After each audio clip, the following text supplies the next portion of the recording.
In the dead of night, when visibility drops to zero and even the most advanced equipment fails, most marksmen become helpless. But on one terrifying evening in the remote mountains of Montana, a woman they mockingly called Ghost Gunner would prove that darkness wasn't her enemy. It was her greatest weapon. 8 shots, 8 targets, total darkness. What happened that night would rewrite everything the firearms community thought they knew about precision shooting under impossible conditions. Before we jump back in, tell us where you're tuning in from, and if this story touches you, make sure you're subscribed, because tomorrow I've saved something extra special for you. Sandra Law had been coming to Blackstone Shooting Range for 3 years, and most of the regulars still treated her like she was visiting for the first time.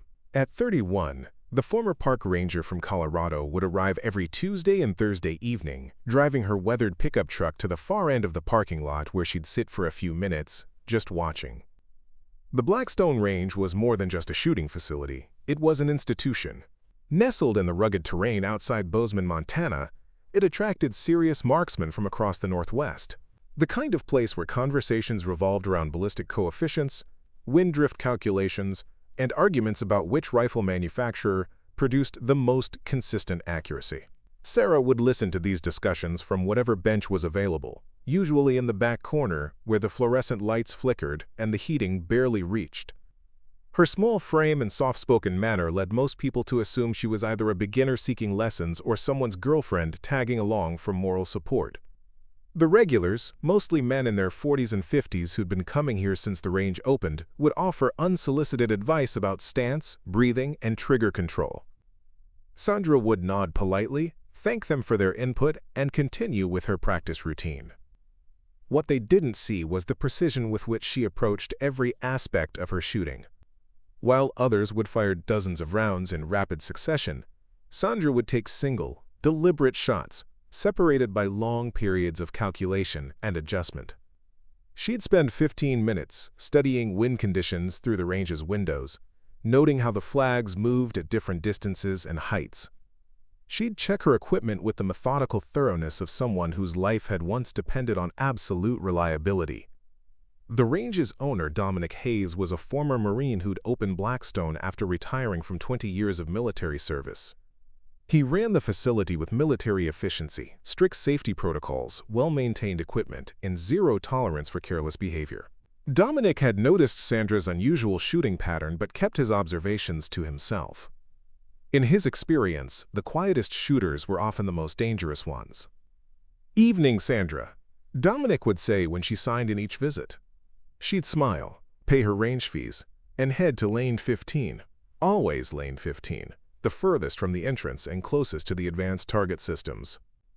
The other shooters had learned to expect her there, though they rarely paid attention to what she was actually doing. What Sandra was doing was practicing scenarios that most recreational shooters never considered. While others focused on tight groupings at standard distances, she was working on rapid target acquisition in low-light conditions. She'd deliberately choose evening sessions when natural light was fading, forcing herself to rely increasingly on artificial illumination and eventually just the minimal lighting the range provided for safety. Her background as a park ranger had exposed her to situations most people never faced. 3 years ago, while working in the remote wilderness areas of Rocky Mountain National Park, she'd been forced to use her service rifle to stop a wounded grizzly bear that was charging a family of hikers. The shot had to be taken in heavy forest canopy with limited visibility, at a moving target, with innocent lives depending on absolute precision. She'd made the shot, but the experience had taught her that textbook marksmanship wasn't enough when conditions became extreme. After that incident, Sandra had dedicated herself to mastering shooting under adverse conditions. She studied the techniques used by military snipers, law enforcement marksmen, and competitive shooters who specialized in low-light scenarios. She'd invested in equipment that most recreational shooters considered unnecessary: night vision scopes, infrared rangefinders, and ammunition specifically designed for consistent performance regardless of environmental factors. But at Blackstone Range, none of that expertise was visible to the casual observer. She looked like just another shooter working on basic skills, and she'd learned that correcting people's assumptions often led to uncomfortable confrontations. It was easier to let them maintain their misconceptions than to constantly prove herself to people who weren't really interested in being proven wrong. The range's unofficial hierarchy was well established. Narciso Bradley, a local gunsmith who'd been coming to Blackstone for 8 years, was generally considered the best marksman among the regulars. His custom rifles and expensive optics drew admiring comments from newer shooters, and his willingness to share technical knowledge had earned him a reputation as the range's unofficial expert. Narciso was a skilled shooter, no one disputed that, but his expertise was built around controlled conditions and predictable scenarios. Then there was Brandon Jennings, a competitive target shooter who traveled to matches across the country and had a wall full of trophies to prove his abilities. Brandon's precision at long distances was genuinely impressive, and he could consistently hit targets that challenged even experienced marksmen. His shooting was textbook perfect under ideal conditions, with equipment specifically tuned for maximum accuracy. Jake Williams rounded out the core group of regulars. A former police officer who'd retired after 25 years of service, Jake brought real-world experience to his shooting. He'd been involved in several officer-involved shootings during his career and understood the difference between range accuracy and performance under stress. Of all the regulars, Jake was the most likely to recognize that Sarah's quiet competence might indicate deeper expertise. These 3 men, along with a rotating group of other serious shooters, formed the social center of Blackstone Range. They'd discuss equipment modifications, share ammunition reloading techniques, and debate the merits of different shooting positions. Sandra would occasionally overhear conversations about scenarios she'd actually faced in real life, but she'd learned that volunteering her experiences usually resulted in skeptical looks and polite dismissal. The irony wasn't lost on her. While the range's regulars debated theoretical applications of marksmanship, Sarah had actually used her rifle to save lives in conditions that would have challenged the most experienced shooters. But explaining that meant revealing details about her background that she preferred to keep private. It meant dealing with questions about whether a park ranger could really possess the kind of expertise she claimed. It meant proving herself repeatedly to people who'd already decided what she was capable of based on their first impressions. So instead, Sandra continued her solitary practice routine. She'd arrive at Blackstone, set up at Lane 15, and work on the skills that might someday mean the difference between life and death. She'd practice shooting with minimal lighting, work on rapid target transitions, and test her equipment's reliability under stress. The other shooters would glance over occasionally, see her taking careful, deliberate shots, and assume she was still learning the basics they'd mastered years ago. What they couldn't see was the level of precision Sandra achieved with those careful shots. While they were focused on impressive groupings at moderate distances, she was consistently hitting targets at ranges that challenged the limits of her equipment. Her shots weren't just accurate, they were surgically precise, placed exactly where she intended them with a consistency that would have surprised even the range's most experienced marksmen. But Sandra's greatest skill wasn't her marksmanship. It was her ability to remain invisible while possessing extraordinary capabilities. She'd perfected the art of being underestimated, and in 3 years at Blackstone Range, that underestimation had never been more complete. The regulars saw a quiet woman who shot carefully and kept to herself. They had no idea they were sharing a range with someone whose skills would soon be tested under conditions that would terrify even the most confident marksman. As autumn settled over Montana and the days grew shorter, Sandra's evening practice sessions were increasingly conducted in near darkness. The range's lighting system provided basic illumination for safety, but it was far from ideal for precision shooting. While other shooters would pack up when visibility became challenging, Sandra would continue her practice, working on techniques that most people never needed to master. She had no way of knowing that those dark practice sessions were preparing her for a night when everything would depend on her ability to shoot with impossible precision, when she couldn't see her targets, couldn't rely on her equipment, and couldn't afford to miss even once. The woman they called Ghost Gunner was about to discover that sometimes being invisible was the most important skill of all. Preparing and narrating this story took us a lot of time, so if you are enjoying it, subscribe to our channel. It means a lot to us. Now back to the story. The first real test of Sandra's abilities came on a cold Thursday evening in late October. The range was busier than usual. A group of local law enforcement officers were conducting their monthly qualification training, and several hunting guides were zeroing their rifles before the start of deer season. The atmosphere was charged with competitive energy, as shooters compared equipment and debated the merits of different calibers and shooting techniques. Sandra arrived at her usual time, 6:30 p.m., just as the natural light was beginning to fade. She noticed immediately that Lane 15 was occupied by one of the visiting officers, a tall man with sergeant's stripes who was methodically working through a precision shooting course.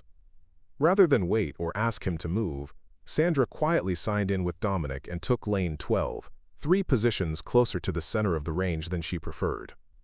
The change in position meant she was more visible to the other shooters, something she'd spent 3 years carefully avoiding. As she unpacked her equipment, a custom rifle that looked deceptively simple compared to the high-tech weapons favored by the range's regulars, she could feel eyes watching her setup routine. Never seen her use anything but that old rifle, she overheard Brandon Jennings' comment to Narciso Bradley. You'd think after 3 years she'd upgrade to something more modern. Narciso glanced over at Sandra's weapon, a heavily modified bolt-action rifle that appeared to be at least 20 years old. What he couldn't see were the internal modifications Sandra had made, a custom trigger system that broke at exactly 1.5 pounds, a barrel that had been hand-lapped for maximum accuracy, and a scope mounting system that maintained zero regardless of environmental conditions. Some people get attached to their equipment, Narciso replied diplomatically, though I've got to wonder what kind of accuracy she's getting with that setup. The comment carried clearly across the range, and Sandra felt her face flush slightly. She'd learned to ignore such remarks, but tonight, something felt different. Maybe it was the presence of the law enforcement officers, whose professional competence reminded her of her own background. Maybe it was the accumulated frustration of 3 years of polite condescension. Whatever the reason, Sandra found herself paying closer attention to the conversations around her. Jake Williams, the retired police officer, was discussing night shooting techniques with one of the visiting sergeants. Most people think it's just about having good optics, Jake was saying, but the real challenge is maintaining accuracy when you can't rely on your normal visual cues. The best night shooters I knew could practically shoot by feel. That's exactly right, the sergeant agreed. We do low-light training once a month, and you'd be amazed how many good daylight shooters fall apart when visibility drops. It's a completely different skill set. Sandra continued her preparation, but her ears were tuned to their conversation. Night shooting had been a crucial part of her park ranger training, especially during her years working in backcountry areas where emergencies often occurred after dark. She'd spent countless hours developing techniques for shooting accurately without adequate lighting, methods that went far beyond what most people considered possible. As the evening progressed, the range gradually emptied as shooters finished their practice sessions. By 8 p.m., only the serious practitioners remained, the core group of regulars plus Sandra and a few of the law enforcement officers. The range's lighting system had automatically dimmed to its evening setting, providing just enough illumination for safe operation while simulating the challenging conditions that real-world shooting sometimes required. It was then that Marcus Thompson, a newcomer to the range who'd been coming for about 6 months, made a comment that would change everything. Marcus was a recently retired Army captain who'd moved to Montana to start a hunting guide business. Unlike the established regulars, he hadn't yet learned the unspoken protocols about respecting other shooters, space, and abilities. I bet none of you ladies and gentlemen could hit a target consistently if we turned off half these lights, Marcus announced loudly, clearly trying to inject some excitement into the evening's routine. Real shooting isn't done under perfect conditions with unlimited time to line up your shots. The comment was obviously directed at the group as a whole, but Marcus's eyes lingered on Sandra as he spoke. She was still methodically working through her practice routine, taking single shots separated by long periods of calculation and adjustment. To someone unfamiliar with precision shooting techniques, her approach might have looked overly cautious or uncertain. Narciso Bradley looked up from his equipment. "That's an interesting challenge, Marcus. What did you have in mind?" "I'm thinking we could set up a real test," Marcus replied, warming to his theme. "Minimal lighting, multiple targets at varying distances, time pressure. See who can actually perform when conditions get challenging." Brandon Jennings laughed. "You might be surprised how well some of us can shoot under pressure. I've won matches in weather conditions that would send most people home." "Competition shooting is different from real-world scenarios," Jake Williams interjected.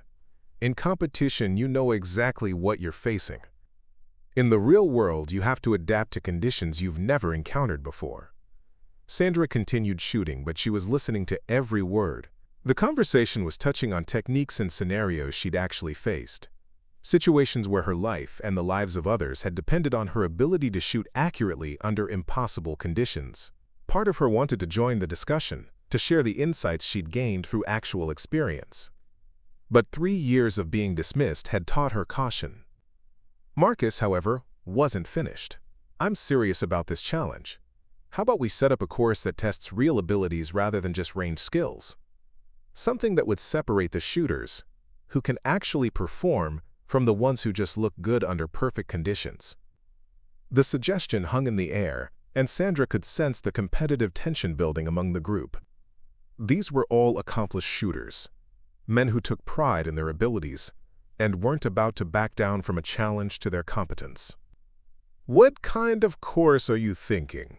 Dominic Hayes asked from behind the counter. As the range owner, he was responsible for safety, but Sandra could hear the interest in his voice.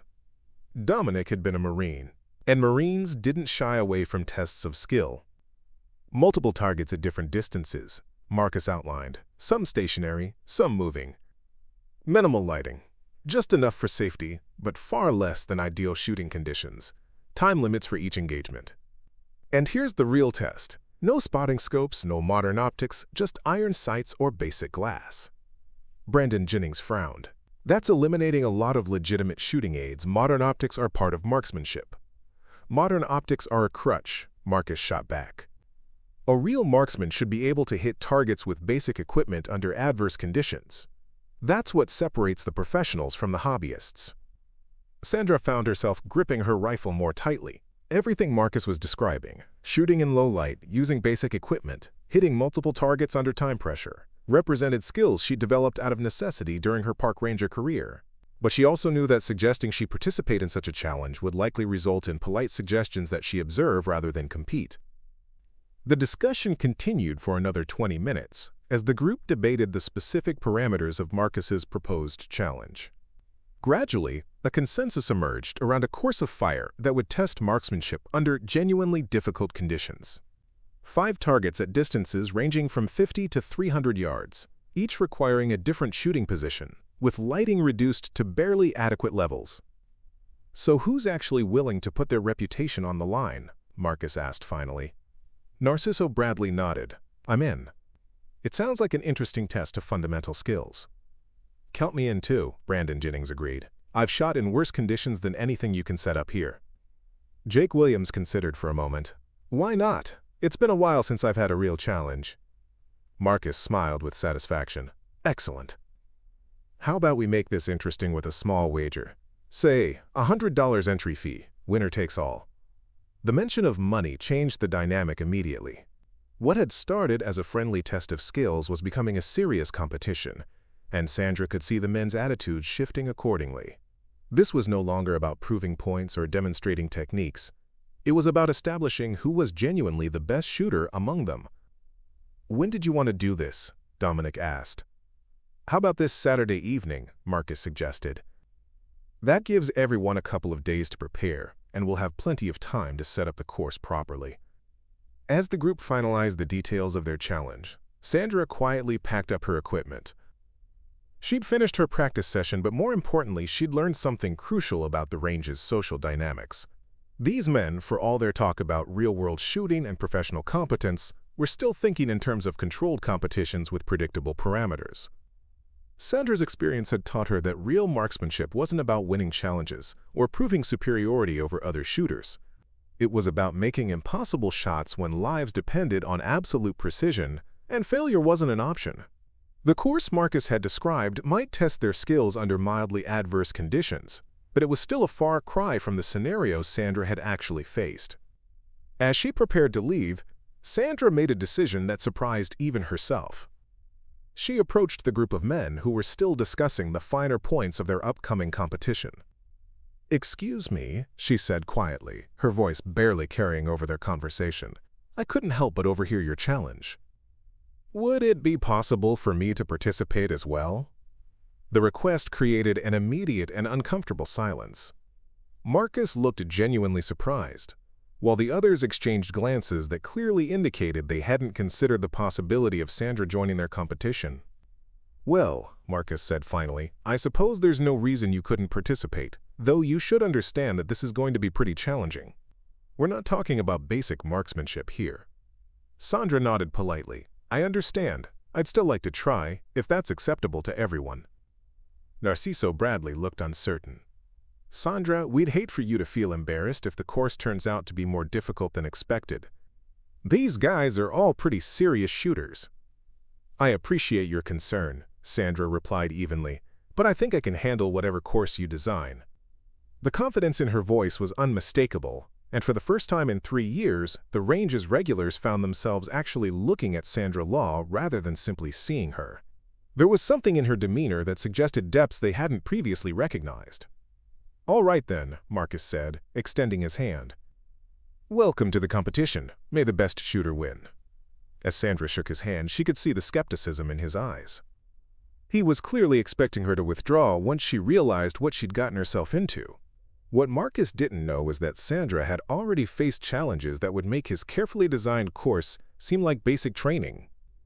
The ghost gunner had just stepped out of the shadows, and none of them had any idea what they were about to witness. Friday morning arrived with an unexpected snowfall that blanketed the Montana mountains in pristine white. Sandra stood at her kitchen window, coffee mug in hand, watching the flakes drift past as she considered what she'd committed herself to the previous evening. In less than 36 hours, she would be competing against 4 experienced marksmen in a challenge specifically designed to test shooting skills under adverse conditions. The irony wasn't lost on her. For 3 years, she'd deliberately avoided situations that might reveal her true capabilities. Now she'd volunteered for what amounted to a public demonstration of her marksmanship abilities. The decision felt simultaneously liberating and terrifying. Sandra's small cabin sat on 20 acres of wilderness property about 40 minutes from Blackstone Range. She'd purchased the land specifically for its isolation and the natural shooting opportunities it provided. Behind her house, a series of ridges and valleys created perfect conditions for long-range practice, allowing her to work on techniques that would be impossible at a commercial facility. After finishing her coffee, Sandra walked to the secure gun safe that dominated one corner of her living room. Inside, alongside her regular practice rifles, sat the weapon she'd been saving for truly serious occasions, a precision rifle system that represented the culmination of 15 years of shooting experience and equipment refinement. The rifle looked unremarkable, almost crude compared to the high-tech weapons favored by competitive shooters, but every component had been selected and modified for a single purpose: absolute reliability and accuracy under the worst possible conditions. The stock was scarred from years of hard use, the metal showed signs of careful maintenance rather than cosmetic perfection, and the optics were military surplus rather than the latest civilian innovations. Sandra carried the rifle to her kitchen table and began the methodical process of complete disassembly and inspection. This wasn't the casual cleaning routine most shooters performed before competitions. This was the kind of detailed preparation that might mean the difference between life and death in real-world scenarios. As she worked, Sandra's mind drifted back to the conversation that had sparked this entire situation. Marcus Thompson's challenge had been designed to separate real shooters from hobbyists, but his definition of real shooting was still anchored in controlled environments and predictable variables. Sandra had encountered situations where the stakes were infinitely higher and the conditions far more challenging. 3 years ago, during her final month as a park ranger, she'd been called to assist in a search and rescue operation that had gone horribly wrong. A family of hikers had become lost in a blizzard, and when the rescue team finally located them, they discovered that the father had suffered a severe leg injury and couldn't be moved safely in the deteriorating weather conditions. The rescue helicopter couldn't land due to visibility issues, and the ground team was still hours away from reaching the stranded family. Sandra had been positioned on a ridge nearly 400 yards from the family's location when she spotted movement in the tree line, a pack of wolves, made desperate by the harsh winter, approaching the helpless hikers. In driving snow, with wind gusts exceeding 30 miles per hour, using iron sights because her scope had fogged beyond usefulness, Sandra had been forced to make a shot that saved 3 lives. The bullet had to travel through swirling snow and gusty wind to hit a target she could barely see, with innocent people positioned dangerously close to the threat. She'd made the shot, but the experience had taught her that all the range practice in the world couldn't truly prepare someone for shooting under genuine life-or-death pressure. The technical aspects of marksmanship, breath control, trigger squeeze, sight alignment, were just the foundation.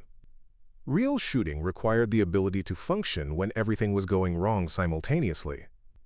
Saturday's competition would be challenging, but it would still be conducted in a controlled environment with safety protocols and predictable parameters. The other competitors were preparing for what they considered an extreme test of their abilities. Sandra was preparing for what felt like a casual practice session compared to some of the situations she'd actually faced. By noon, Sandra had completely torn down and rebuilt her rifle, inspected every piece of equipment she planned to use, and loaded exactly the ammunition she would need for the competition. Unlike the other competitors, who would likely bring multiple weapons and extensive gear, Sandra planned to compete with the absolute minimum: one rifle, basic optics, and the ammunition required for the course of fire. Holo. The simplicity of her approach wasn't due to lack of resources or equipment. Sandra owned night vision systems, laser rangefinders, and precision optics that surpassed anything the other competitors possessed. But her experience had taught her that complex equipment often failed at the worst possible moments, and true marksmanship skill was measured by what you could accomplish with basic tools under adverse conditions. That afternoon, Sandra drove to a remote section of her property where she'd established a private shooting range that duplicated the challenging conditions she might face in real-world scenarios. Unlike Blackstone's well-maintained facilities, her personal range included shooting positions on uneven terrain, targets partially obscured by natural obstacles, and distances that varied based on seasonal changes in vegetation. She spent 2 hours running through drills that the other competitors had probably never considered. Rapid shooting from awkward positions, target acquisition in failing light, and accuracy tests while dealing with physical stress and fatigue. These weren't the kinds of skills that won competitions, but they were the abilities that mattered when shooting performance had real-world consequences. As the sun began to set, Sandra practiced the technique that had made her legendary among the small circle of people who knew her true capabilities, shooting by instinct rather than sight. In complete darkness, using only muscle memory and spatial awareness, she could consistently hit targets at distances that would challenge most shooters under perfect conditions. The technique had developed naturally during her park ranger years, when emergency situations often occurred in conditions where traditional marksmanship methods were useless. Sandra had learned to shoot by feel, using her understanding of ballistics and environmental factors to place shots accurately even when she couldn't clearly see her targets. Saturday's competition would take place under reduced lighting, but there would still be enough illumination for traditional shooting techniques. The other competitors would rely on their optics and established training to navigate the course. Sandra would be operating with capabilities they didn't know existed, using methods they'd never considered necessary. That evening, Sandra received an unexpected phone call from Jake Williams, the retired police officer from Blackstone Range. His voice carried a tone of genuine concern that caught her off guard. "Sandra, I hope you don't mind me calling. Dominic gave me your number. I wanted to talk to you about tomorrow's competition." "What about it?" Sandra asked, though she suspected where the conversation was heading. "Look, I've been shooting for 30 years, and I've seen a lot of people get in over their heads trying to prove something they weren't ready to prove. Marcus designed this course to be genuinely challenging, and some of these guys take their shooting very seriously." Sandra appreciated Jake's concern, but she could hear the assumption underlying his words, that she was setting herself up for embarrassment or possibly even danger by competing beyond her abilities.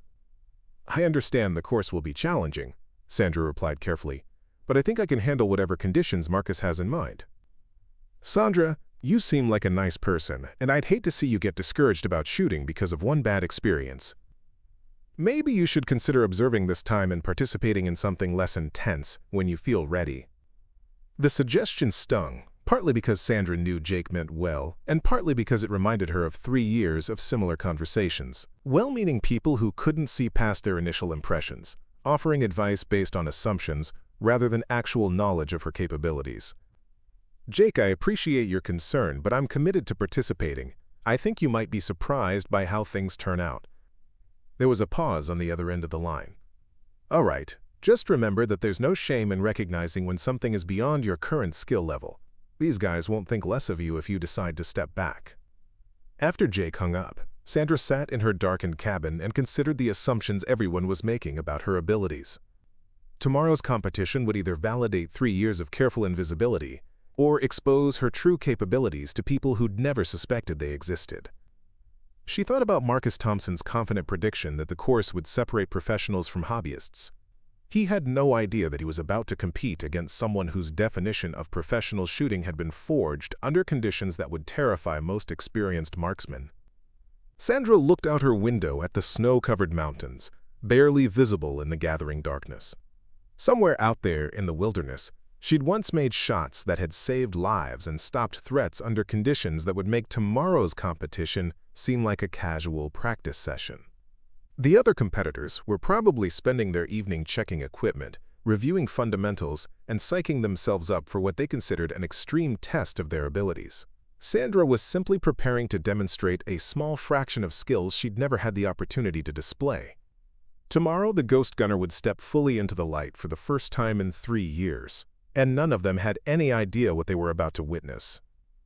Saturday evening arrived with crystal-clear skies and temperatures, dropping rapidly as the sun disappeared behind the Montana peaks.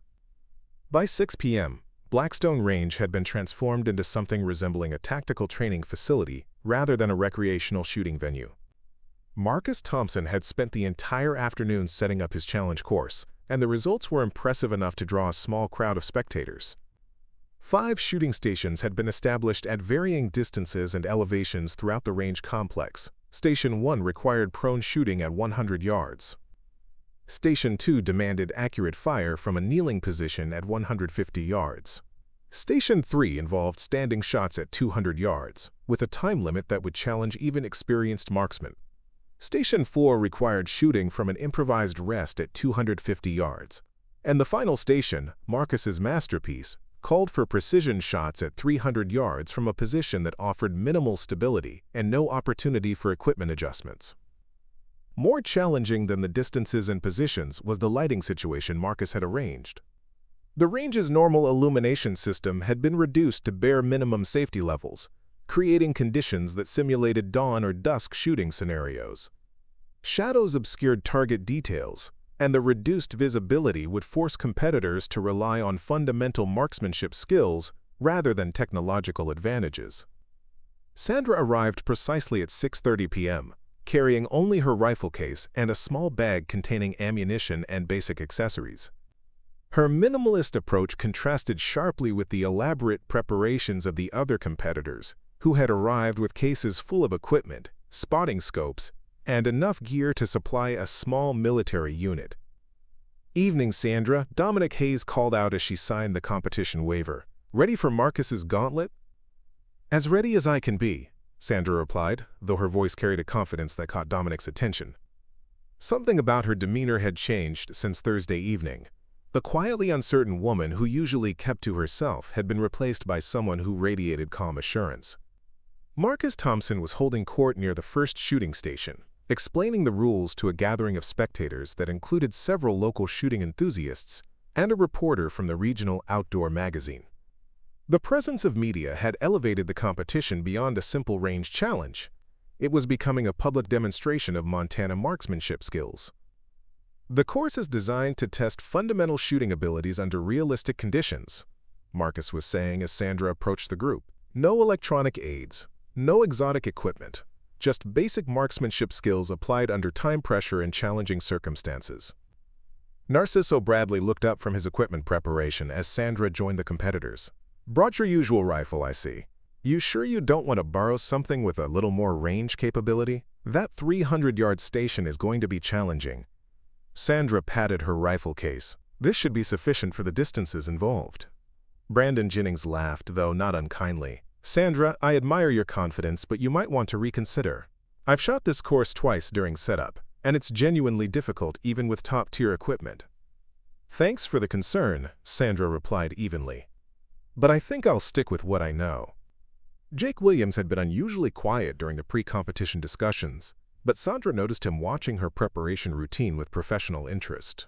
As a former police officer, Jake understood that confidence under pressure often indicated deeper capabilities than were immediately visible. The rules were straightforward. Each competitor would complete all 5 stations in sequence, with their performance timed and scored based on accuracy and speed. Scoring zones on the targets ranged from 10 points for perfect center hits down to 1 point for shots within the outer ring. Any miss resulted in 0 points for that shot, and there would be no opportunity for do-overs or equipment adjustments between stations. Marcus had arranged for competitors to shoot in alphabetical order, which meant Sandra would go last. The arrangement gave her the advantage of observing everyone else's performance before taking her turn, but it also meant shooting under the psychological pressure of either meeting or exceeding the standards set by the previous competitors. Narciso Bradley went first, and his performance was exactly what everyone expected from the range's acknowledged equipment expert. His custom rifle and precision optics allowed him to navigate the course with methodical accuracy, though the reduced lighting clearly affected his normal shooting speed. He completed the 5 stations in 18 minutes with a score of 42 out of 50 possible points, an impressive performance under the challenging conditions.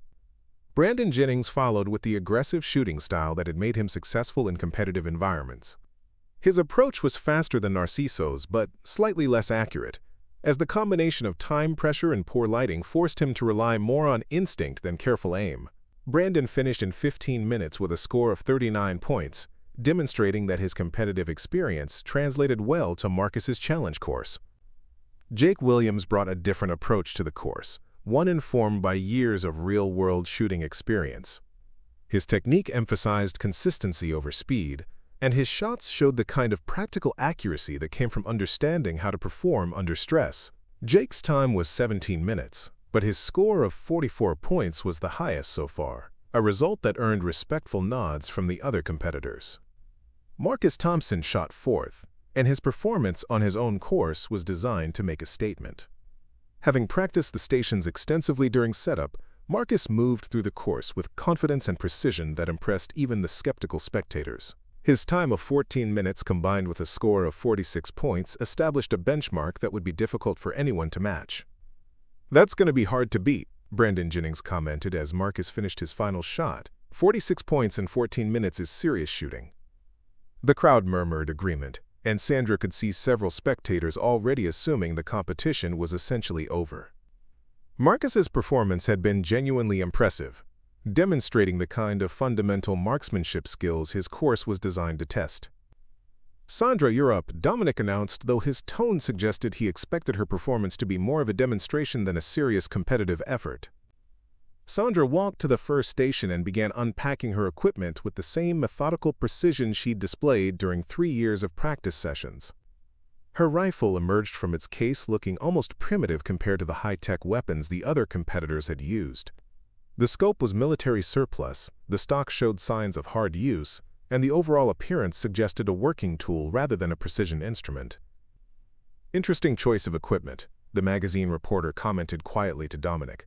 "That rifle looks like it's seen some serious use." "Sandra's been coming here for 3 years," Dominic replied. "She's always used that same setup. Never seen her shoot competitively before, though." Sandra settled into the prone position at Station 1 and began her shooting sequence. Her first shot surprised everyone, not because it missed, but because it struck the exact center of the target with surgical precision. The second shot followed immediately, placed with the same mechanical accuracy. By the time she'd fired her 5th shot, it was clear that something extraordinary was happening. "Jesus," Marcus muttered, studying Sandra's target through binoculars. "Every shot is inside the X-ring." Sandra moved to Station 2 without pause, transitioning to the kneeling position with fluid efficiency. Her shooting rhythm was unlike anything the spectators had seen, not the careful, deliberate approach of precision shooters, but not the rapid-fire technique of action competitors either. Instead, Sandra shot with a kind of instinctive timing that suggested she was operating on muscle memory rather than conscious thought. Station 2 produced the same results as Station 1. 5 shots clustered in the center of the target with a precision that defied the challenging shooting position and reduced lighting. Sandra's transition to Station 3 was equally smooth, and her standing shots continued the pattern of impossible accuracy. By the time Sandra reached Station 4, the range had fallen completely silent. Spectators who had been chatting casually were now focused entirely on her performance, trying to understand what they were witnessing. Even the other competitors had stopped their post-shooting discussions to watch Sandra navigate the course with a level of skill none of them had anticipated. "How is she doing this?" Brandon Jennings asked quietly. "Those positions and lighting conditions should make that kind of accuracy impossible." Jake Williams was studying Sandra's technique with professional fascination. "Look at her movement between stations. No wasted motion, no equipment adjustments, no hesitation. She's shooting like someone who's done this exact sequence 1,000 times before." Station 4 required shooting from an improvised rest at 250 yards, a position that challenged even experienced marksmen under ideal conditions. Sandra approached the station with the same calm confidence she'd displayed throughout the course, settling into the awkward shooting position as if it were the most natural thing in the world. Her first shot at 250 yards struck the center of the target with an audible impact that carried clearly across the range. The second shot followed with mechanical precision, then the third, fourth, and fifth. When Sandra stood up from Station 4, she'd achieved something that shouldn't have been possible under the prevailing conditions. Perfect scores at every station so far. "This is impossible," Marcus said, his voice carrying a note of disbelief. "Nobody shoots that consistently under these conditions. Not with basic equipment, not at these distances, not with this lighting." Sandra heard the comment, but didn't respond. She was already focused on Station 5, the 300-yard shot that Marcus had designed as the ultimate test of the course. The position offered minimal stability. The target was barely visible in the reduced lighting, and the distance pushed the limits of what most shooters considered achievable with basic equipment. As Sandra prepared for her final 5 shots, the range was filled with an expectant silence. Everyone present understood they were witnessing something unprecedented, though none of them yet grasped the full extent of Sandra's capabilities. The ghost gunner was about to demonstrate why darkness had never been her enemy. It had always been her greatest advantage.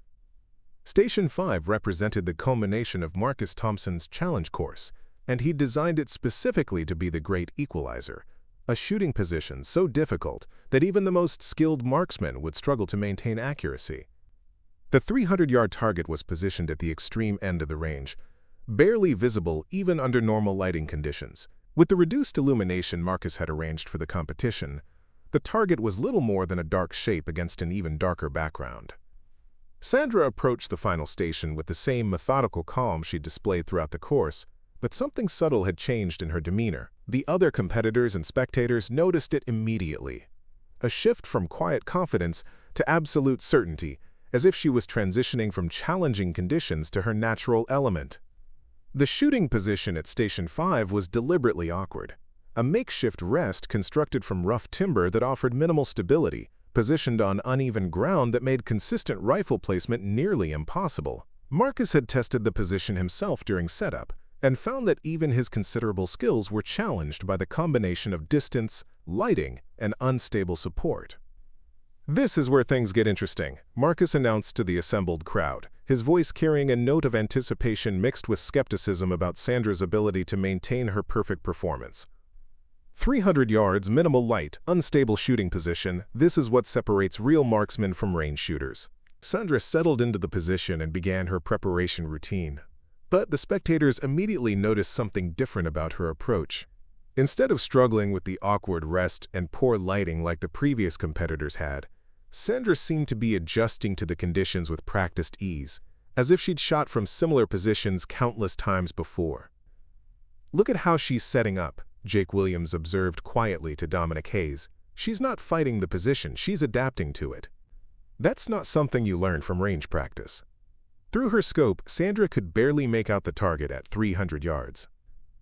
The reduced lighting had transformed it into little more than a shadowy outline, challenging even her military-grade optics. But Sandra had learned long ago that shooting in extreme conditions required more than just good vision. It demanded an understanding of ballistics, environmental factors, and equipment capabilities that went far beyond what most marksmen ever developed. Her first shot broke the silence that had settled over the range, the sound echoing off the mountains as the bullet traveled through the Montana evening air. 3 seconds later, the impact was clearly audible, a sharp crack that indicated a solid hit on the target frame. But in the poor lighting, no one could see exactly where the shot had landed. "I can't see the impact," Brandon Jennings said, squinting through his spotting scope. "The lighting's too poor to spot hits at that distance." Sandra didn't need to see her impacts. Years of experience had taught her to read shot placement through sound, recoil pattern, and the subtle feedback that came from truly understanding her equipment. Her second shot followed with mechanical precision, then the third, fourth, and fifth. Each shot was fired with the same deliberate rhythm, as if the challenging conditions were merely a minor inconvenience. Time. Dominic called out as Sandra completed her sequence. Her total time for the entire 5-station course was 12 minutes and 47 seconds, faster than any of the previous competitors, despite her methodical approach to each shot. But speed was only part of the equation. The real test would come when they examined the targets to determine scoring. Marcus led the group to Station 1, where Sandra's target told a story that left everyone speechless. All 5 shots were clustered in the center X-ring, with grouping so tight it appeared almost machine-like in its precision. "That's impossible," Marcus muttered, studying the target under a flashlight beam. "Nobody shoots groups that tight under time pressure." Station 2 revealed the same impossible accuracy, as did Stations 3 and 4. With each target examination, the crowd's amazement grew. Sandra had achieved perfect scores at every station, maintaining surgical precision despite shooting positions and lighting conditions that should have challenged even Olympic-level marksmen. But it was Station 5 that would become legendary among Montana shooting enthusiasts. When the group reached the 300-yard target, Marcus's flashlight beam revealed something that defied explanation. All 5 of Sandra's shots had struck within a circle smaller than a silver dollar, clustered in the exact center of the target with a precision that shouldn't have been achievable under the prevailing conditions. "This is impossible," Marcus repeated, his voice carrying a note of disbelief that bordered on accusation. "Nobody shoots like this. Not at this distance, not in this light, not from that position." Sandra had been quietly following the group as they examined her targets, but Marcus's comment prompted her first direct response of the evening. "Actually," she said calmly, "these were fairly ideal conditions compared to some situations I've encountered." The statement hung in the air like a challenge, and for the first time all evening, Sandra had everyone's complete attention. Jake Williams was the first to speak, his voice carrying the authority of someone who'd seen real-world shooting under pressure. "Sandra, what kind of situations are you talking about? That level of performance suggests training and experience that goes way beyond recreational shooting." Sandra considered her response carefully. For 3 years, she'd maintained her anonymity by avoiding exactly this kind of discussion. But her perfect performance had made continued secrecy impossible, and she realized that the time for hiding her capabilities had passed. "I was a park ranger for 8 years, Sandra began, her voice carrying a quiet authority that commanded immediate attention. "Specialized in backcountry operations in Colorado and Wyoming. The job occasionally required shooting under conditions that make tonight's course look like basic training." Brandon Jennings frowned. "Park rangers don't typically do that kind of precision shooting. What situations are you talking about?" "Wildlife management in populated areas," Sandra replied. "Emergency situations where precision shooting was the only option for protecting human life. Grizzly bear incidents, aggressive elk during rutting season, wolf pack encounters. Situations where you get one shot, the target is moving, innocent people are at risk, and missing isn't an option." The crowd had grown silent as Sandra spoke, and even Marcus seemed to be reconsidering his assumptions about recreational shooting versus real-world applications. "I once had to stop a charging grizzly at 280 yards in a snowstorm," Sandra continued. "The bear was heading straight for a family of hikers who couldn't move because the father had a broken leg. Visibility was maybe 50 yards. The wind was gusting to 40 miles per hour, and I had iron sights because my scope had fogged up completely." Jake Williams whistled softly. "What was the outcome?" "One shot, center mass. The bear dropped 30 feet from the family." Sandra's voice remained matter-of-fact, as if she was describing routine equipment maintenance, rather than a life-or-death shooting scenario. Narciso Bradley studied Sandra with new respect. "How many times did you face situations like that?" 17 documented incidents over 8 years, Sandra replied. "Every shot had to be perfect, because there were no second chances. You learn to shoot under any conditions when lives depend on your accuracy." The revelation transformed the group's entire understanding of what they just witnessed. Sandra's perfect performance wasn't the result of exceptional range skills or superior equipment. It was the demonstration of capabilities developed through actual life-or-death shooting situations. But why didn't you ever mention this before? Dominic asked. You've been coming to Blackstone for 3 years, and nobody had any idea about your background. Sandra smiled slightly. Because most people assume that park rangers handle basic wildlife issues, not tactical shooting scenarios.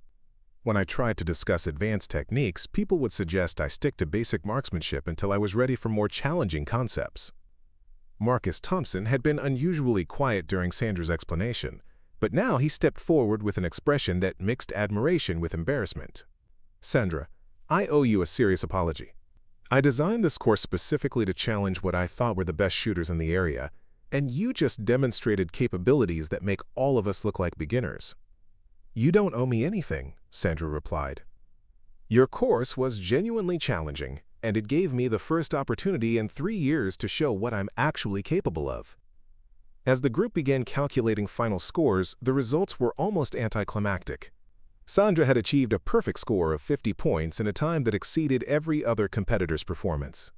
More importantly, she demonstrated shooting abilities that none of them had suspected existed within their community. But the evening's revelations weren't finished. As the group prepared to pack up their equipment, Sandra made an observation that would lead to the most challenging test of her abilities. You know, she said quietly, studying the darkening sky, if you really wanted to test shooting under extreme conditions, you'd eliminate artificial lighting entirely. Real-world emergencies don't come with adequate illumination. Marcus looked up from securing his gear. You mean shooting in complete darkness? That's not marksmanship. That's just guessing. Sandra's smile suggested otherwise. Actually, it's the purest form of marksmanship. When you can't rely on sight, you have to understand ballistics, environmental factors, and equipment capabilities at a level most shooters never develop. Jake Williams studied Sandra's expression with professional interest. Are you saying you can shoot accurately in total darkness? Under the right conditions with proper preparation, yes. The statement created an immediate stir among the spectators. Brandon Jennings laughed, though not dismissively. Sandra, I've seen your shooting tonight, and it's incredible. But hitting targets you can't see? That's not possible. Actually, Sandra replied calmly, it's not only possible, it's sometimes necessary, and if you're interested, I can demonstrate. The challenge hung in the evening air like a gauntlet thrown down. Sandra Law, the quiet woman who'd been underestimated for 3 years, had just offered to prove that even perfect darkness couldn't limit her extraordinary abilities. The ghost gunner was about to show them why she'd earned that nickname. The proposition of shooting in total darkness created an immediate and intense debate among the assembled group.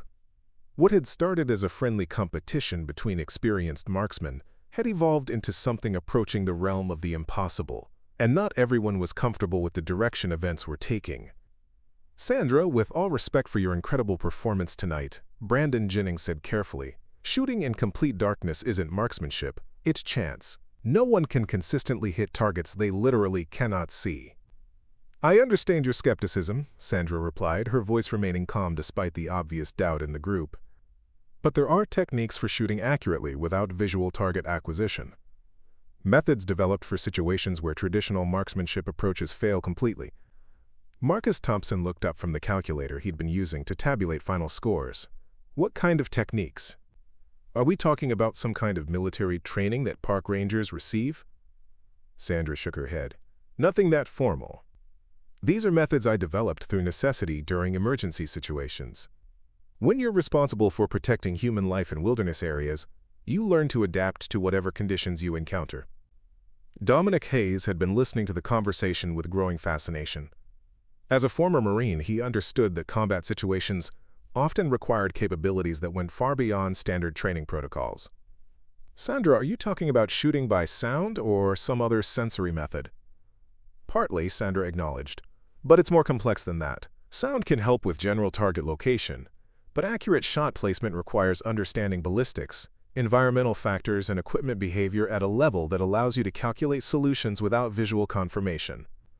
Jake Williams stepped closer, his professional curiosity clearly engaged. You're talking about mental ballistics calculations? Computing drop, wind drift, and bullet trajectory without being able to see the target or verify environmental conditions? Exactly, Sandra confirmed.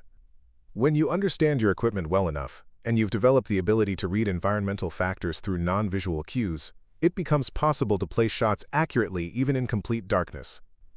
The magazine reporter who'd been documenting the evening's competition was frantically taking notes, clearly recognizing that he was witnessing something that would make extraordinary copy.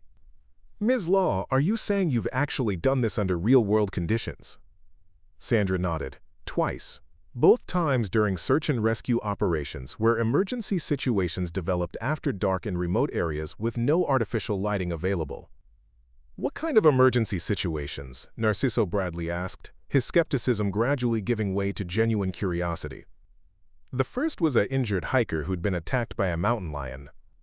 The attack occurred at dusk in heavy forest canopy, and by the time we located the victim, it was completely dark. The lion was still in the area, stalking our rescue team.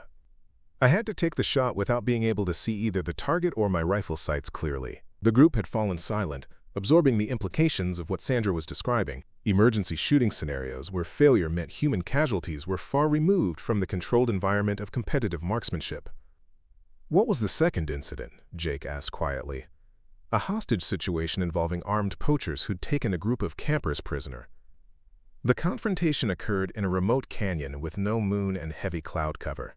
The tactical situation required precise shooting to neutralize the threat without endangering the hostages. But visibility was essentially zero." Marcus studied Sandra's expression, searching for any sign that she might be exaggerating or fabricating her claims. What he saw was the calm certainty of someone recounting factual experiences rather than attempting to impress an audience. "Both shots were successful?" Brandon asked.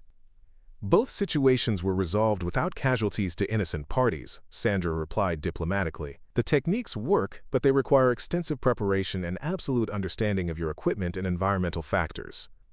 The conversation had attracted additional spectators as word spread through the shooting community about Sandra's extraordinary performance in the competition. Several experienced marksmen who'd arrived late were now listening intently to her descriptions of shooting techniques that challenged everything they understood about marksmanship fundamentals. "Sandra," Dominic said finally, "if you're willing to demonstrate these techniques, I think everyone here would be fascinated to see what's possible. But we'd need to establish safety protocols that account for shooting in complete darkness." "Absolutely," Sandra agreed. "Safety would be the primary concern. We'd need to establish a controlled environment with absolutely certain backstops and clear fields of fire. No one should attempt this without proper preparation and safety measures." Marcus looked around the group, gauging the level of interest and commitment. "Assuming we could arrange appropriate safety conditions, what kind of demonstration did you have in mind?" Sandra considered the question carefully. 8 shots at varying distances, progressively more challenging conditions, with complete elimination of artificial lighting. Each shot would demonstrate different aspects of dark shooting techniques.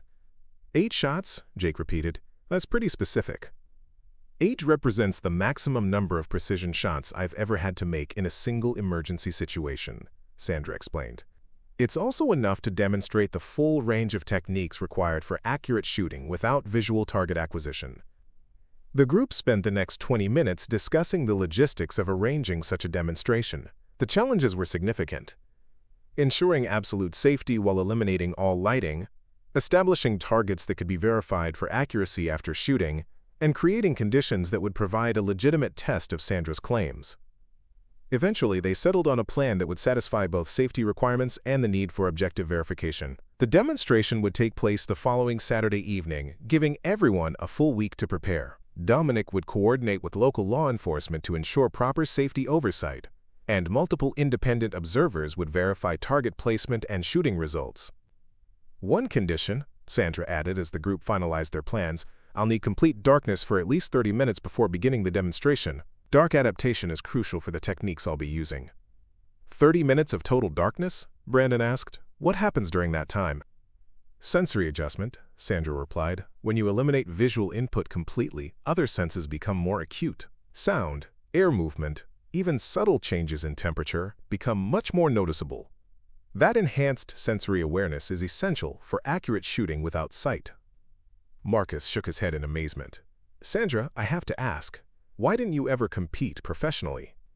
With abilities like these, you could have been nationally recognized." Sandra's expression grew thoughtful. "Professional competition focuses on precision under controlled conditions with optimal equipment. My skills developed for situations where control and optimization weren't available. The applications are completely different. But surely your abilities would translate to competitive success, Narciso suggested. Maybe, Sandra acknowledged. But competitive shooting has never interested me. I developed these skills because lives depended on them, not for trophies or recognition. As the group began packing their equipment, the mood had shifted dramatically from the beginning of the evening. What had started as a casual challenge between range regulars had become a preview of shooting capabilities that none of them had previously imagined possible. Jake Williams approached Sandra as she secured her rifle case. "Sandra, I hope you don't mind me asking, but why reveal all this now? You could have continued keeping your abilities private." Sandra smiled slightly. "Because 3 years of being underestimated gets exhausting. And because some of these techniques might be useful for others to learn, even if they never face the kind of emergency situations where I developed them." "Will you consider teaching these methods?" Dominic asked. "I think there are people who'd be very interested in learning advanced shooting techniques." "That depends on whether anyone believes what they'll see next Saturday," Sandra replied. "Demonstrating shooting in total darkness is one thing. Convincing people that the techniques can be learned and applied is something else entirely." As the crowd dispersed, Sandra found herself surrounded by shooters who wanted to discuss her background and the techniques she'd described. For the first time in 3 years at Blackstone Range, she was being treated as an expert rather than a novice, and the change was both gratifying and overwhelming. "Sandra," Marcus said as he prepared to leave, "regardless of what happens next Saturday, I want to apologize for my assumptions about your abilities. Tonight has been humbling in the best possible way." "No apology necessary," Sandra replied. "Your challenge gave me the opportunity to show what I'm capable of. That's more than I've had in 3 years." As the range emptied and darkness settled over the Montana mountains, Sandra stood alone in the parking lot, contemplating what she'd committed herself to. Next Saturday, she would attempt to demonstrate shooting techniques that challenged fundamental assumptions about marksmanship. The ghost gunner was about to step completely out of the shadows and into a spotlight that would either validate her extraordinary claims or expose her to the kind of public failure that could end her credibility forever. But Sandra had spent 8 years making shots that others considered impossible under conditions that would terrify most marksmen. Next Saturday would simply be another opportunity to prove that true marksmanship had no limits, not even the complete absence of light. The week following Sandra's perfect competition performance passed in a whirlwind of phone calls, range visits, and preparations that transformed Blackstone from a local shooting facility into the center of what was becoming a regional phenomenon. Word of Sandra's demonstration had spread through Montana's shooting community like wildfire, drawing interest from marksmen, law enforcement professionals, and media representatives across the Northwest. By Wednesday, Dominic Hayes found himself managing advance requests from 3 different television stations, 2 outdoor magazines, and a documentary filmmaker who specialized in extreme sports coverage. The simple demonstration Sandra had proposed was evolving into something approaching a major media event, complete with professional lighting equipment that would need to be completely eliminated for the actual shooting. "Sandra, I need to be honest with you," Dominic said during one of her midweek practice sessions. "This thing has gotten bigger than any of us anticipated. Are you sure you're comfortable with this level of attention?" Sandra looked up from her rifle maintenance routine, a task she'd been performing with even greater precision than usual as Saturday approached. "The attention doesn't matter. Either the techniques work or they don't. An audience doesn't change the ballistics. But the pressure might affect your performance," Dominic suggested. "Having 50 people watching you attempt something most experts say is impossible could be intimidating." Sandra smiled slightly. "Dominic, I've made shots with people's lives depending on the outcome. Media attention is considerably less stressful than knowing someone dies if you miss." Jake Williams had been spending increasing amounts of time at Blackstone during the week, ostensibly for his regular practice sessions but actually to observe Sandra's preparation routine. As a former police officer, Jake was fascinated by shooting techniques that might have applications in law enforcement scenarios. "Sandra, can I ask you something?" Jake said as he approached her practice station. "These dark shooting methods you've developed, are they something other people could learn? Or do they require some kind of natural ability?" "They're learnable," Sandra replied, though her tone suggested the learning process wasn't simple. But they require developing sensory awareness that most people never need. And they demand absolute understanding of your equipment and environmental factors. What kind of sensory awareness? Jake pressed. Sandra set down her cleaning rod and considered how to explain concepts that had taken her years to develop through necessity.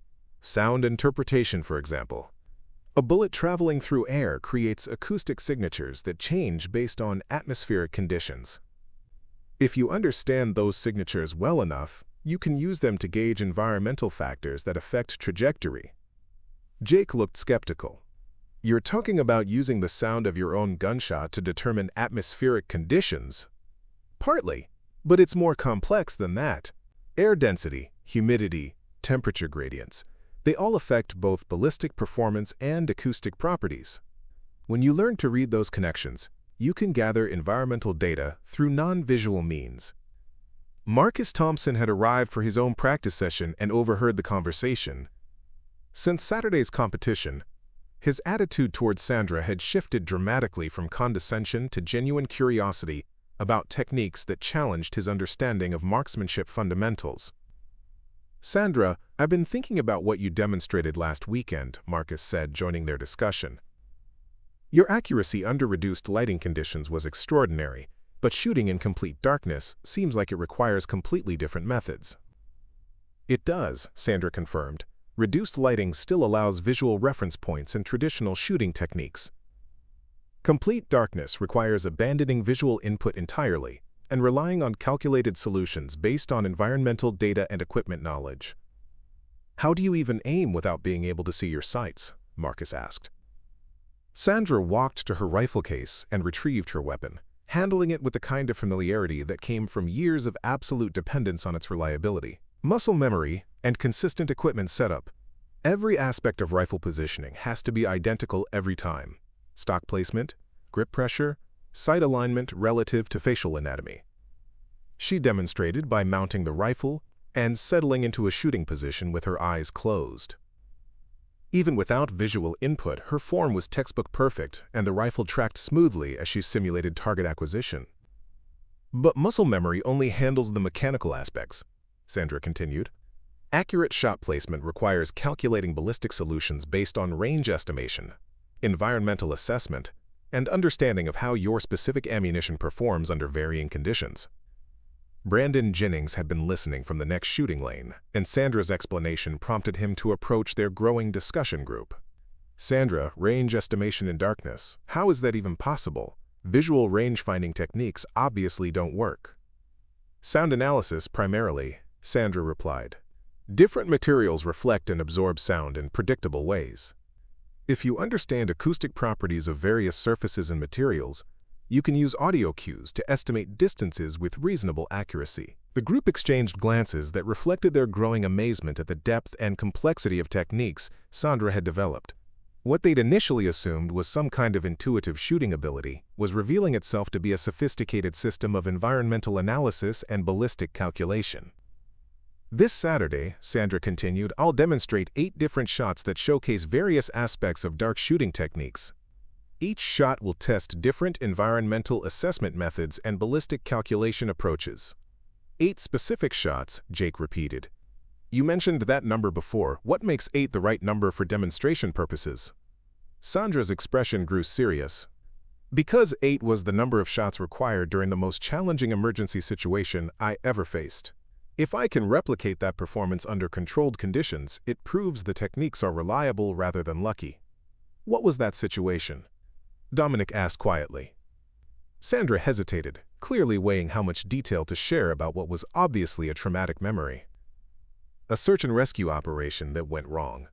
Multiple casualties, hostile terrain, no backup available, and complete darkness due to equipment failure. 8 shots to neutralize threats and protect survivors." The gravity in her voice silenced the group. They were beginning to understand that Sandra's abilities weren't developed through recreational interest or competitive ambition. They were forged through life-or-death situations where failure meant innocent people died. "All 8 shots were successful?" Marcus asked. "All 8 situations were resolved," Sandra replied diplomatically. "The techniques work when applied correctly under genuine emergency conditions. As Thursday became Friday, the preparations at Blackstone Range intensified. Dominic coordinated with local law enforcement to ensure proper safety oversight for the demonstration.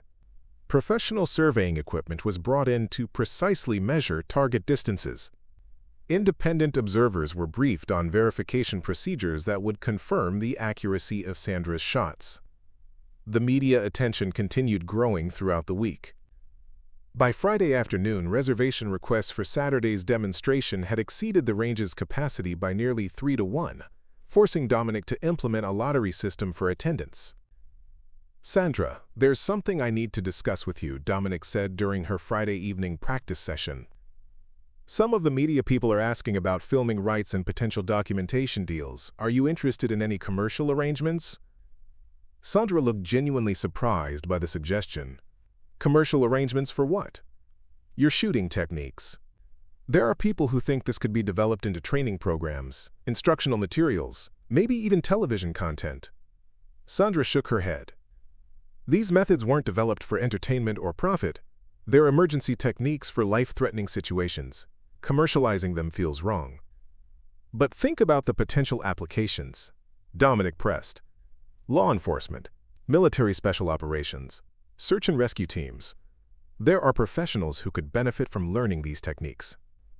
"That's different," Sandra acknowledged. "Training professionals who might face genuine emergency situations makes sense, but turning it into entertainment or general recreational instruction doesn't." Jake Williams had been listening to their conversation, and Sandra's response reinforced his growing respect for her ethical approach to extraordinary capabilities. "Sandra, would you consider teaching these methods to law enforcement personnel? I know several agencies that would be very interested."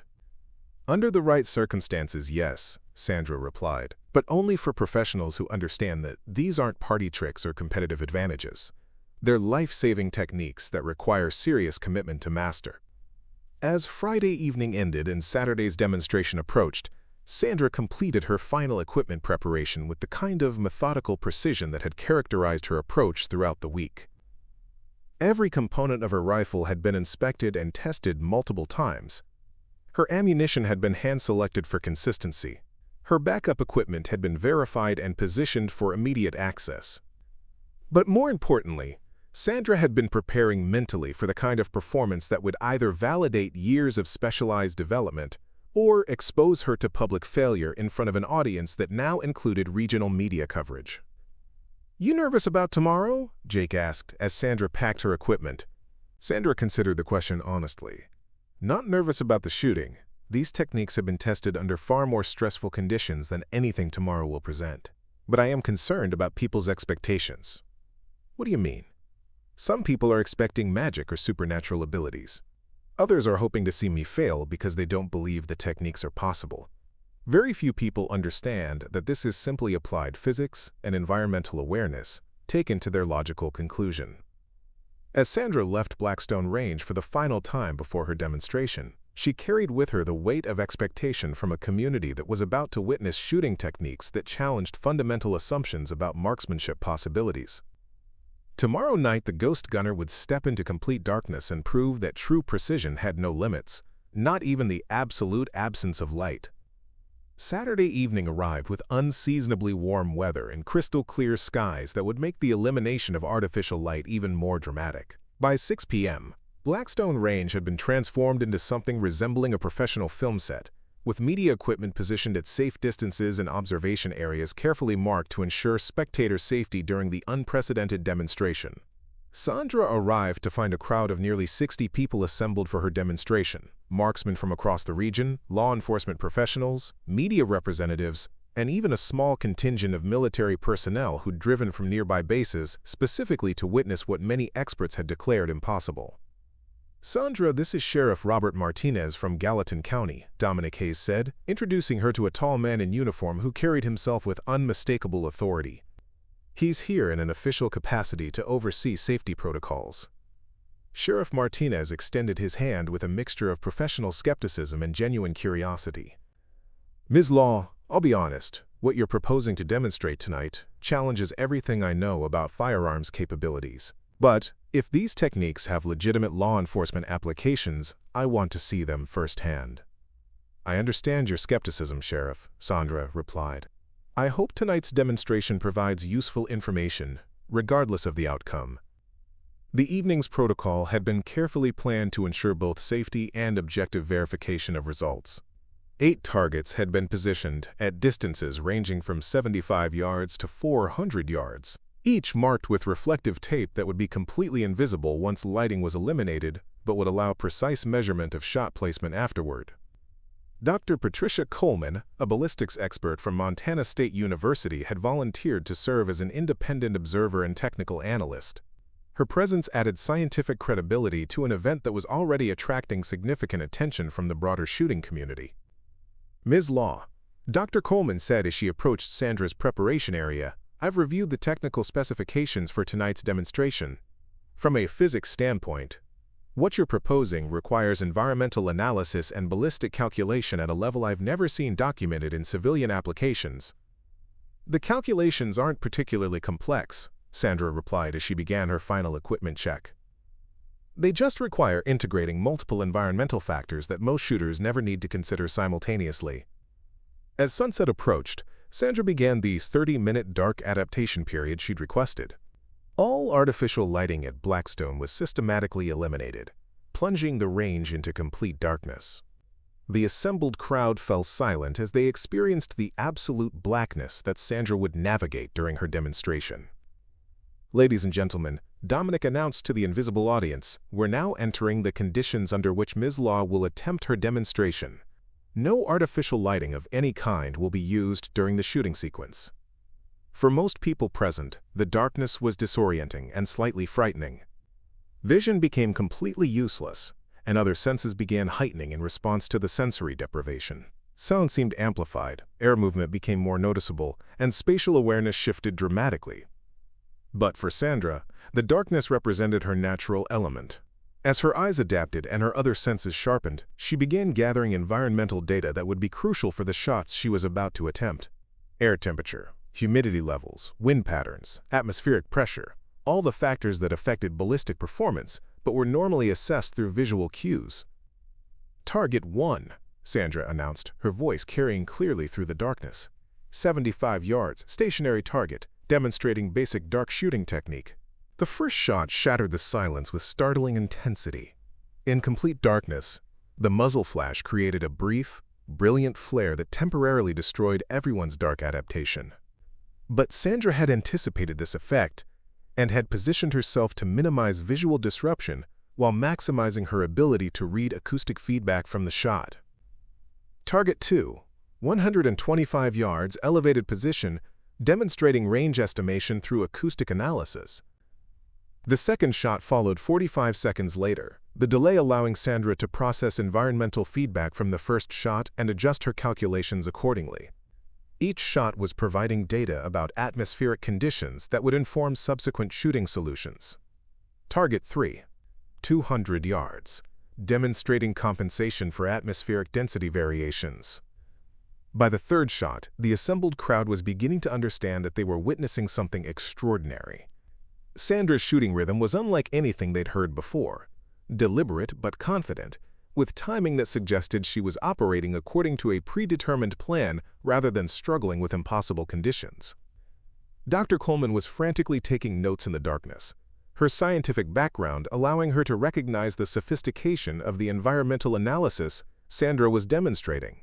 She's using acoustic signatures to read atmospheric conditions, she whispered to Sheriff Martinez. The timing between shots suggests she's calculating ballistic solutions based on feedback from previous shots. Target 4, 250 yards, crosswind conditions, demonstrating wind assessment through non-visual cues. The fourth shot came after a longer pause, during which Sandra could be heard shifting position slightly. The crowd realized she was adjusting her shooting stance based on environmental factors they couldn't even detect in the complete darkness. Jake Williams found himself holding his breath as he listened to Sandra's demonstration. As a former police officer, he understood the implications of shooting techniques that could function in complete darkness. These weren't just marksmanship skills. They were tactical capabilities that could save lives in situations where traditional methods failed. Target 5, 300 yards, demonstrating long-range accuracy under zero visibility conditions. The fifth shot represented the halfway point of Sandra's demonstration, and the psychological pressure was building among the observers. Each successful shot increased the stakes for the remaining attempts, creating a level of tension that was almost unbearable in the absolute darkness. Marcus Thompson was experiencing a complete transformation in his understanding of marksmanship possibilities. The course he designed the previous week had been intended to challenge skilled shooters under mildly adverse conditions.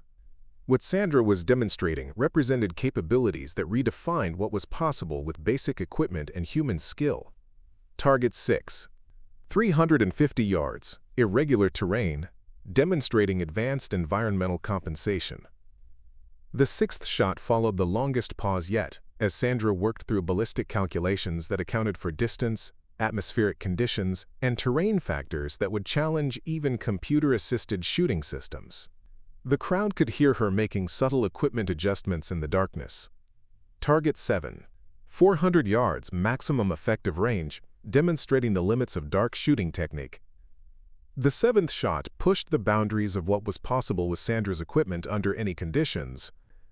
400 yards represented the extreme edge of accurate shooting with her rifle system, and attempting such precision in complete darkness required absolute perfection in environmental assessment and ballistic calculation. Brandon Jennings was struggling to comprehend what he was hearing. As a competitive shooter, he understood the technical challenges Sandra was facing. But her consistent performance under impossible conditions challenged everything he thought he knew about marksmanship limitations. Target 8. Sandra announced, her voice carrying a note of finality that signaled the climactic moment of her demonstration. 400 yards, maximum difficulty, representing the most challenging shot from my emergency experience. The final shot came after the longest pause of the demonstration. In the complete silence, the crowd could hear Sandra's controlled breathing as she prepared for a shot that would either complete her impossible demonstration or end it in failure. When the eighth shot broke the darkness, its sound seemed to echo longer than the previous 7, as if the mountains themselves were acknowledging what had just been accomplished. Demonstration complete, Sandra announced quietly. Lighting may be restored for target verification. As artificial lighting flooded back across Blackstone Range, the assembled crowd experienced a collective moment of sensory shock. After 45 minutes in complete darkness, the sudden illumination was temporarily blinding, but anticipation drove everyone toward the target areas for verification of Sandra's shots. The results exceeded even the most optimistic expectations. All 8 targets showed clear evidence of center hits, with groupings that would have been impressive under ideal lighting conditions and were absolutely unprecedented for shooting in complete darkness. Dr. Coleman's preliminary measurements confirmed what the visual evidence suggested. Sandra had achieved precision that shouldn't have been possible under the conditions she'd faced. From a ballistics standpoint, she announced to the crowd, "What we've witnessed tonight represents shooting performance that extends the boundaries of documented human capabilities." Sheriff Martinez approached Sandra with an expression that mixed professional respect with personal amazement. "Ms. Law, I came here skeptical about practical applications for law enforcement. After tonight's demonstration, I want to discuss training opportunities for my department." As the crowd dispersed and media representatives conducted interviews, Sandra found herself surrounded by marksmen who wanted to understand how she'd accomplished what they'd just witnessed. But her responses remained characteristically modest, emphasizing technique and preparation rather than claiming any extraordinary abilities. "These methods can be learned," she told a reporter from Outdoor Life magazine. "They require dedication and proper training, but they're based on applied physics rather than mysterious talent." Marcus Thompson approached Sandra as she packed her equipment, his expression reflecting the humility that came from witnessing capabilities far beyond his own. "Sandra, I owe you more than an apology. Tonight you've shown us that marksmanship has possibilities we never imagined." "You don't owe me anything," Sandra replied. "Your challenge gave me the opportunity to demonstrate these techniques publicly for the first time. That's a gift I never expected to receive." As the evening concluded and Blackstone Range returned to normal, Sandra realized that her 3 years of anonymity were permanently over. The ghost gunner had stepped completely into the light, revealing capabilities that would forever change how people understood the limits of human marksmanship. But more importantly, She'd proven that true precision knew no boundaries, not even the complete absence of light. In perfect darkness, with 8 impossible shots, Sandra Law had demonstrated that some ghosts were far more dangerous than anyone could imagine. Up next, you've got 2 more standout stories right on your screen. If this one hits the mark, you won't want to pass these up. Just click and check them out. And don't forget to like, subscribe, and turn on the notification bell so you don't miss any upload from us.